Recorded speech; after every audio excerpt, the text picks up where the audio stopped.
if you feel like I do right now.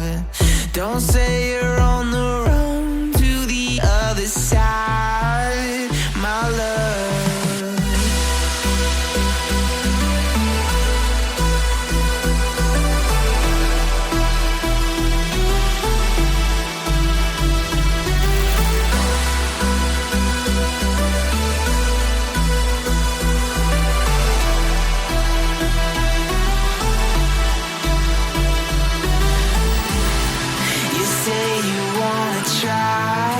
But you never do.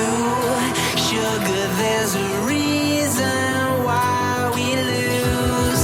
You say you wanna cry, but you never do. Sugar, there's a reason why we lose. Estamos aqui em Redenção da Serra, onde eu vou apresentar para vocês um pouquinho da história do município e um pouquinho da história dessa linda igreja. Vamos comigo conhecer elas por dentro.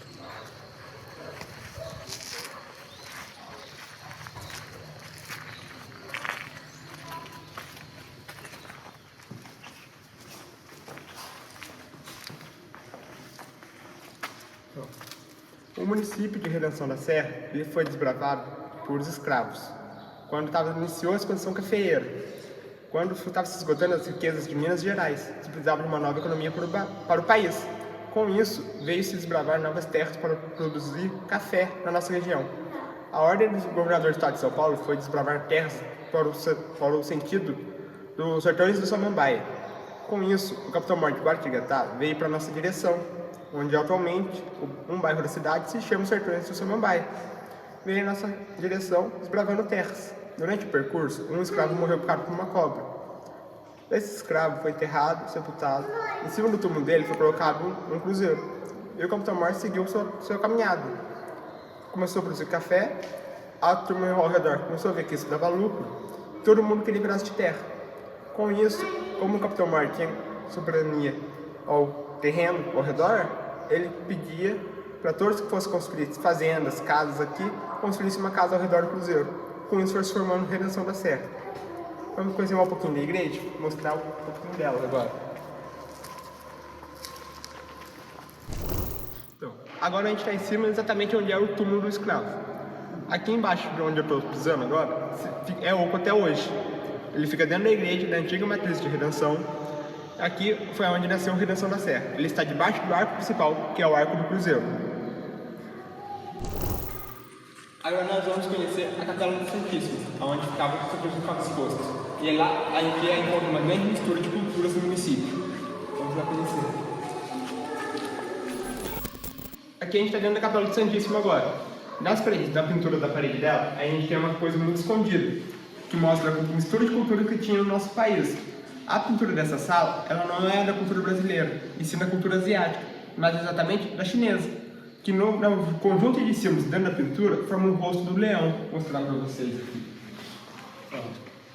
A boca, um focinho, a parte franzina entre os olhos do leão, um olho, outro olho, e o contorno seria a juba do leão. Se a gente for pesquisar, esse daí seria o leão chinês. Mas como ele veio parar aqui, isso é uma incógnita que fica até hoje, porque a igreja em si ela é de essa imigração chinesa para o Brasil. E aqui dentro dessa sala a gente tem alguns artefatos antigos da igreja guardados. A gente tem alguns tijolos que mostram como ela é uma antiga matriz de Santa Cruz. Todos os tijolos que tem nela tem a cruz no meio.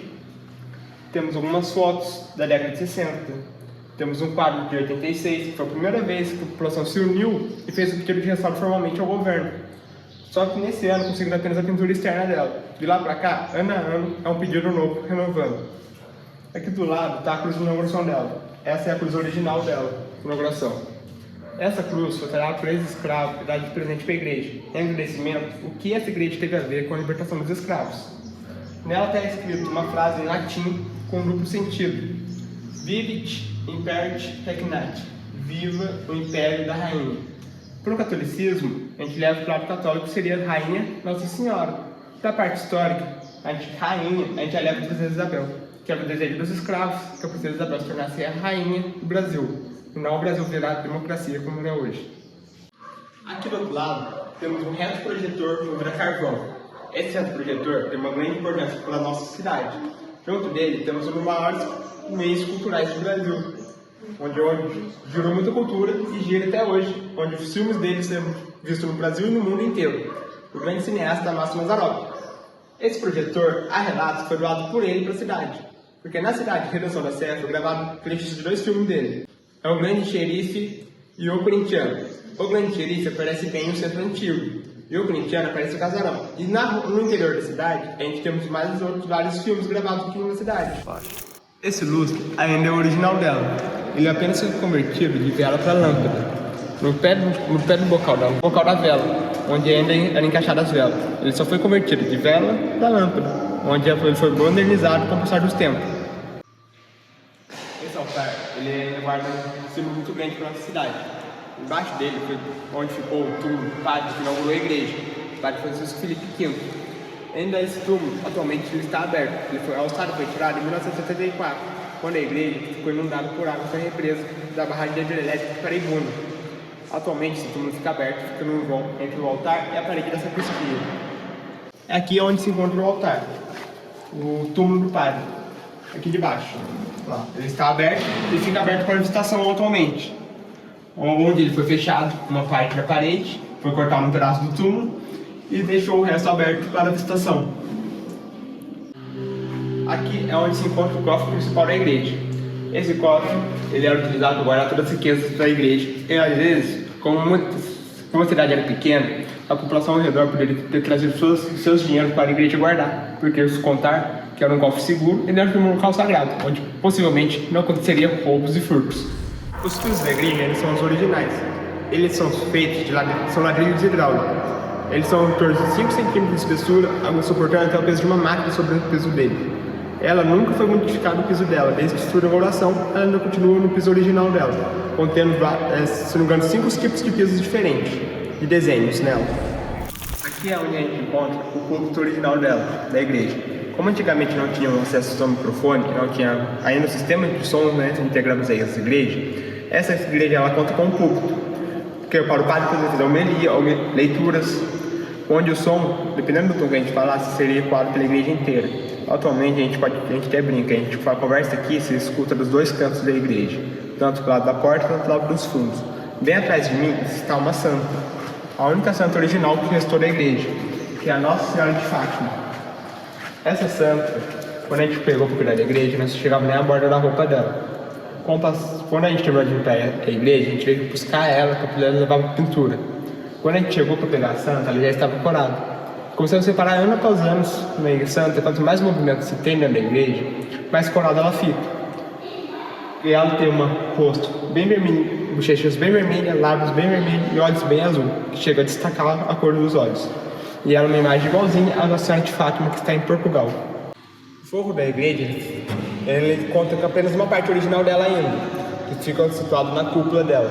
O forro dela ainda é o curvado, que ajuda na acústica e melhora, ele fica muito mais lindo do que esse. No forro da nave, ele já foi trocado, isso faz em torno de 40 anos.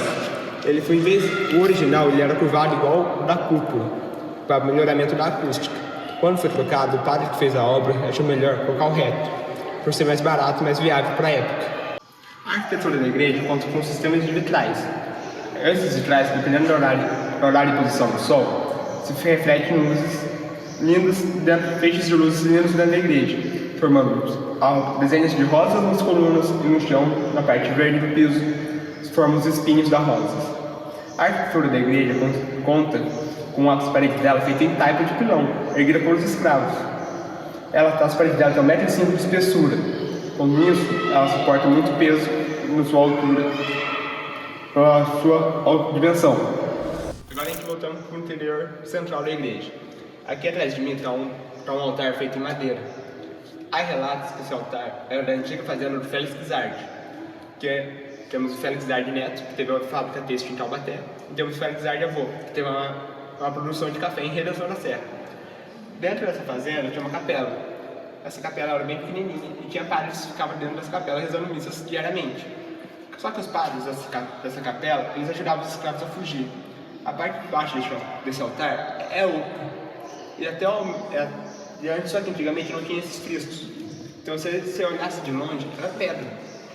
E como o altar, essa fazenda, onde era essa fazenda, iria ficar debaixo d'água, resolveram trazer esse altar para cá. E esse altar ainda está aberto até hoje, ele fica aberto na lateral. Onde os escravos entravam, se escondiam, e às vezes ficava dias, semanas, poderiam chegar até meses e escondido aí dentro. Às vezes com pouca alimentação e pouca água, somente para poder conseguir a liberdade. Então, essa porta ainda é a original dela. Nelas foram vários símbolos talhados, onde temos a Bíblia, temos o vinho, a hóstia, a liturgia e o incenso. E é na porta do meio é onde ficam os 10 mandamentos, a tábua dos 10 mandamentos. No filme do Mazzaropi é possível ver ela. E ela foi talhada manualmente. Ela não foi talhada por mecânicos. Então a gente ainda se vê a marca das ferramentas que foi talhado nela. Ela ainda se conta com os 3, dentro da ponta dela, se conta 3 triângulos. Dentro desses 3 triângulos temos 3 olhos, que pela simbologia seriam os 3 olhos dos Illuminati, simbolizando que essa igreja poderia ter uma história muito a mais do que a gente conhece hoje. Porque contendo os olhos do Illuminati, ela ficou conhecida como o Templo dos Illuminati também.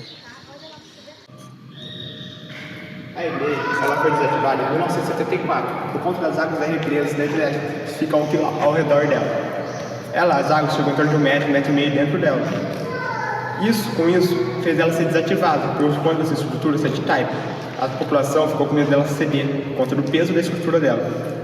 Atualmente, ela ficou fechada por em torno de 30 anos. Há 8 anos atrás, a minha família pegou para cuidar dela. Com isso, a gente cuida da manutenção, limpeza e recebe os turistas, preservando a história, cultura e redenção da serra. Atualmente, o nosso maior fluxo de visitas se concentra em romeiros, que fazem o caminho da Rota da Luz, que ajuda a gente a preservar a história e a cultura do nosso município. Com isso, a gente tem uma cidade preservando a história das novas gerações.